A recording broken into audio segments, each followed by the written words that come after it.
देखो, late A and B यहाँ पे क्या दिया, let A and B be two square matrices of order two. If determinant of A equal to two, determinant of B equal to three, then determinant of in bracket determinant of five into determinant of A B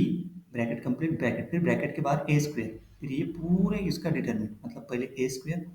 फिर ये multiplication किया determinant of ये पूरा एक,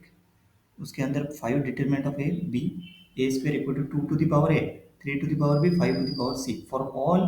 for some A B C belongs to set of natural number N, then find the value of A plus B plus C. A plus B plus C के value find करना है, तो कैसे find करेंगे, देखो गिवन क्या दिया, A and B are two cross two matrices, square matrix means two cross to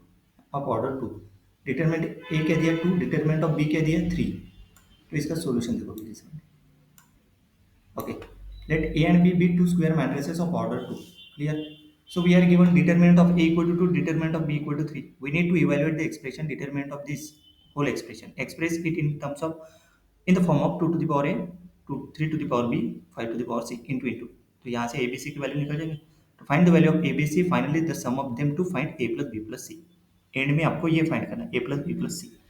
Let's break down the expression step by step using the properties of determinant. जैसे देखो, relevant properties of the square matrix M of order n and scalar k are determinant of km क्या होता है k to the power n, determinant of m, determinant of m to the power p क्या होता है determinant of m whole to the power p। Clear, इसका use करना जैसे okay देखो, in this problem it the order of matrix A and B is n that is equal to 2, evaluate the,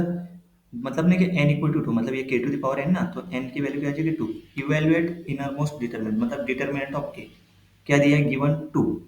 evaluate 5 determinant of A, तो 5 into 2 that is 10, इसको क्या करना है determinant of 5 determinant of A into B, this is equivalent to determinant of 10 into B, क्योंकि ये 5 determinant of A क्या find किया अपन ने 10B, सही है। तो ये since B is a two cross two matrix, use the property one. तो डिटरमिनेंट ऑफ के एम क्या होता है K to the power M into determinant of M, मतलब के इक्वल टू क्या है 10, एन इक्वल टू क्या है 2, तो डिटरमिनेंट ऑफ 10 बी क्या हो गया 10 square into determinant of B. So determinant of B क्या दिया है 3,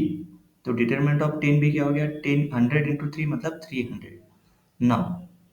substitute this value back into the main expression, तो वो क्या जाए डिटरमिनेंट ऑफ 300 ए स्क्वायर, मतलब ये किसका हो गया ये इसका पूरे इसका 300 दिस वन, मतलब ये देखो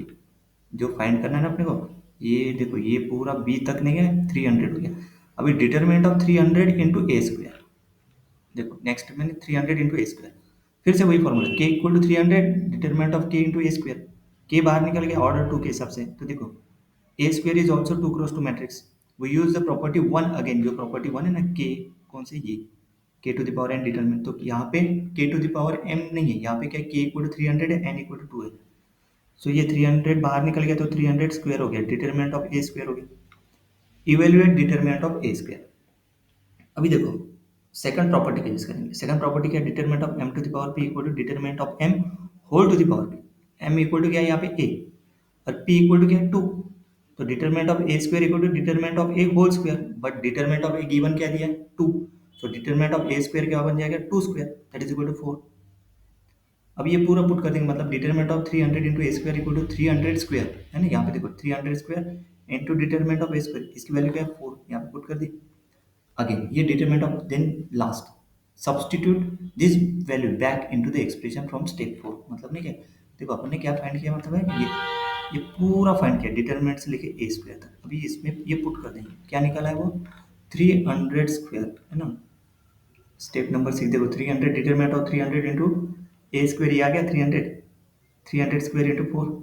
सो express the result in terms of 2 to the power A, मतलब वही आएगा ना 300 square into 4, express the result मतलब इसको एक्सप्रेस करेंगे 2 to the power A into 3 to the power B into 5 to the power C. ये ब्रैकेट का खेल है, ब्रैकेट याद रखो कौन कौन सा ब्रैकेट दिया मेरे को। फाइनली अपन ने ये जो डिटरमिनेंट निकाला ना ए स्क्वायर, तो वो डिटरमिनेंट निकाला एंड में क्या आया वो 300 इंटू 4, 300 स्क्वायर इंटू 4। अभी इसको एक्सप्रेस करेंगे इस फॉर्म में, तो देखो फाइंड प्राइम फैक्टराइजेशन ऑफ 300, 300 मतलब 3 इंटू 100, 3 इंटू 10 स्क्वायर, तो दिस इज 2 इंटू 5 लिख सकते हैं, मतलब 3 इंटू 2 स्क्वायर इंटू 5 स्क्वायर, और इसको लिख सकते हैं 4 को 2 स्क्वायर, सही है। तो देखो 300 स्क्वायर है, अगेन 300 के तो ये हो गया 300 स्क्वायर मतलब 3 इंटू 2 स्क्वायर इंटू 5 स्क्वायर, वो हो गया 3 स्क्वायर, टू स्क्वायर का स्क्वायर, फाइव स्क्वायर का स्क्वायर, मतलब three square, two to the power four, five to the power four, multiplying by four, क्योंकि ऑलरेडी फोर है तो वो टू स्क्वायर से मल्टीप्लाई करो, तो टू स्क्वायर इसके साथ मर्ज हो जाएगा, तो वो क्या आ जाएगा, two to the power six, two to the power six, three square, five to the power four. Clear? क्योंकि यहाँ पे two to the power four, two square, that will become two to the power six. इसको compare करो इसके साथ, two to the power A, three to the power B, five to the power C की है, देखो identity values A B C, comparing this to given form. तो A क्या हो गया, six, B is two, C equal to four. कोई exponent, two three के exponent यहाँ पे ए बी सी है, टू थ्री फोर के एक्सपोनेंट यहाँ पे सिक्स टू फोर है, मतलब A equal to six, B equal to two, C equal to four. Calculate A plus B plus C, तो A plus B plus C क्या हो गया, C plus two plus four, that is equal to 12। Next,